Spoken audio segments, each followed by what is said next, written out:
Assalamualaikum warahmatullahi wabarakatuh. Kembali lagi bersama kami di channel Bangkang.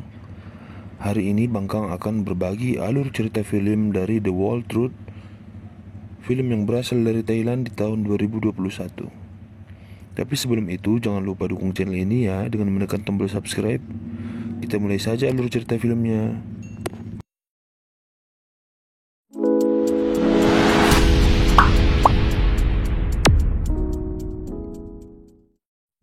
Film ini bercerita tentang Pim dan Put serta ibunya Mai yang hidup bertiga.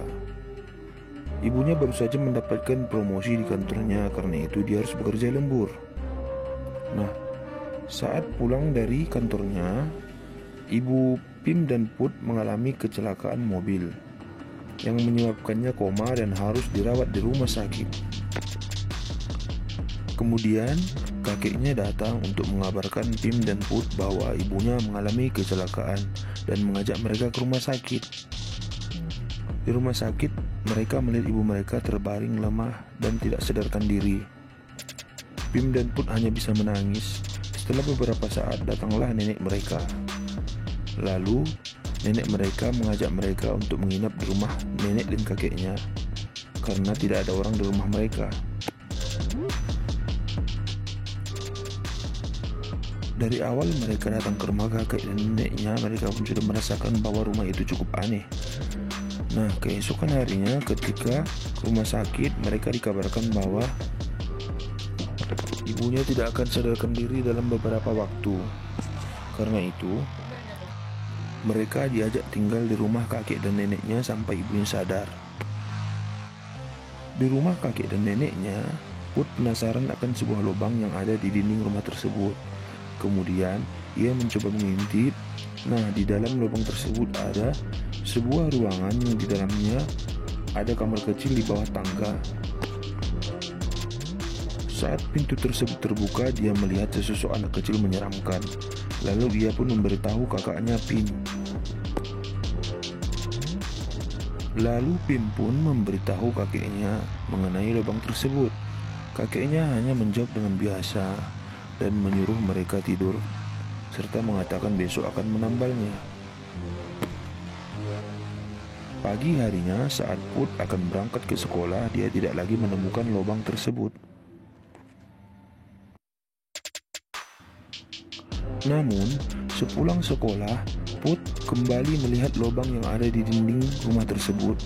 Ia kemudian melihat lagi ke dalamnya, lalu menemukan sosok anak kecil mengerikan dan memuntahkan darah. Temannya pun tak percaya, lalu mencoba melihat ke dalam dan tiba-tiba ada yang menusuk matanya sampai matanya berdarah. Namun temannya justru marah kepadanya dan menuduhnya yang melakukannya. Untung saja Pim pulang dan menyelamatkan Put. Saat mereka membersihkan darah temannya, nenek mereka datang.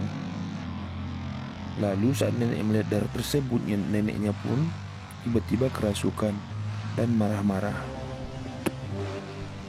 dan harus ditenangkan oleh Pim. Malam harinya saat sedang tidur, Pim dan Put tiba-tiba mendengar suara jeritan. Lalu mereka pun mencoba keluar kamar dan tidak ada siapa-siapa. Kakeknya pun terbangun karena suara tersebut. Lalu kakeknya pergi untuk memeriksanya dan terkejut melihat nenek mereka telah jatuh pingsan.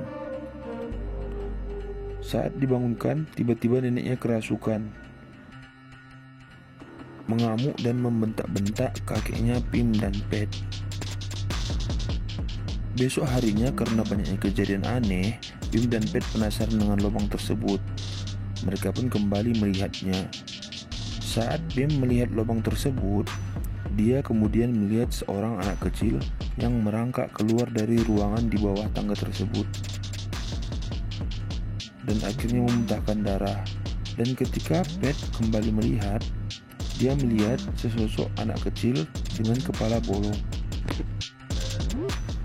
Karena mereka melihat hal yang berbeda, Pim pun memutuskan untuk melihat kembali ke dalam lubang tersebut. Namun kali ini dia justru melihat anak kecil yang menggendong anak bayi dan memuntahkan darah segar dari mulutnya. Malam harinya, saat akan tidur, Pet pun mendengar suara-suara aneh dan bersembunyi di dalam selimutnya. Saat mencoba mengintip di balik selimut, ia melihat sosok anak kecil tersebut telah duduk di tempat tidur kakaknya Pim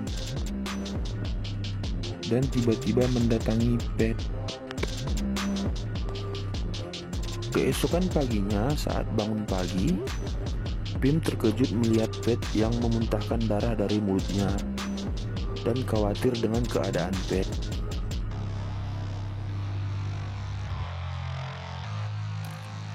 Namun setelah beberapa hari, keadaan Pet justru tak membaik dan malah semakin memburuk, yang membuat Pim merasa bertambah khawatir terhadap adiknya. Di malam harinya, Pim dan Pet kembali memutuskan melihat lubang tersebut. Nah, kali ini Pim melihat kamar tersebut terbuka dan tiba-tiba anak kecil tersebut keluar dengan bersimbahkan darah serta merangkak meminta tolong kepada Pim. Dan Pim melihat sosok laki-laki yang berbaring di sebuah ranjang yang terlihat seperti ayahnya. Disitulah Pim sadar mungkin saja anak kecil tersebut memberitahukan mereka mengenai kematiannya dan ingin meminta mereka untuk mengungkapkan kematian tersebut. Saat Pim dan Pet bercerita kepada kakeknya justru marah-marah dan memutuskan menutup lubang tersebut dengan lemari yang ada di dekatnya. Namun ketika tengah malam tiba-tiba ada suara pecah dan Pim pun memutuskan untuk memeriksa suara tersebut. Suara itu ternyata berasal dari lemari yang tiba-tiba jatuh seperti seolah ada yang mendorongnya. Setelah beberapa saat, ibunya Pim dan Pet yaitu Mai tiba-tiba sadar dan kemudian menanyakan di mana anak-anaknya. Saat sedang membersihkan pecahan dari lemari tersebut, Pim dan Pet memutuskan menanyakan kepada nenek mereka tentang lubang tersebut dan akhirnya neneknya jujur bahwa ia tahu mengenai lubang itu. Pim yang penasaran pun kembali melihat kepada lubang tersebut. Kali ini dia melihat kejadian reka ulang ketika Pim masih kecil. Lalu memberitahukan kepada neneknya bahwa ia melihat ibunya dari lubang tersebut. Pet yang penasaran akhirnya memutuskan melihat juga ke lubang tersebut. Namun kali ini kejadian yang dilihat adalah kejadian saat anak kecil tersebut dikeluarkan sudah dalam keadaan tidak bernyawa dari ruangan di bawah tangga tersebut. Saat ayah Mai datang ke rumah sakit, ia terkejut karena Mai tidak ada lagi dan Mai sudah melarikan diri dari rumah sakit.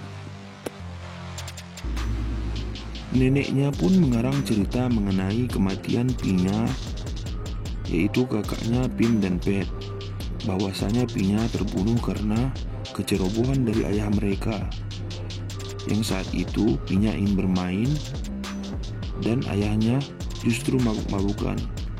Lalu Pinya bersembunyi di dalam sebuah ruangan di bawah tangga tersebut. Namun ayahnya tidak sadar karena ia mabuk dan tertidur. Neneknya mengatakan bahwa Pinya meninggal karena tak sengaja meminum racun tikus yang ada di ruangan di bawah tangga tersebut. Lalu ayah mereka depresi dan akhirnya memutuskan untuk bunuh diri. Lalu tiba-tiba Pet tidak enak badan. Nenek Pet dan Pim membawakan susu untuk diminum oleh Pet. Namun kali ini Pet tidak mau lagi meminumnya karena sadar keadaannya memburuk setelah terus meminum susu yang diberikan oleh neneknya.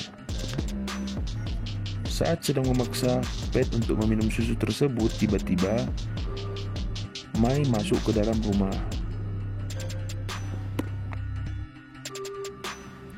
Lalu Mai ingin membawa Pim dan Pet untuk pulang ke rumah. Saat akan keluar rumah, tiba-tiba ayahnya Mai sudah menodongkan pistol kepada mereka agar mereka masuk ke dalam rumah.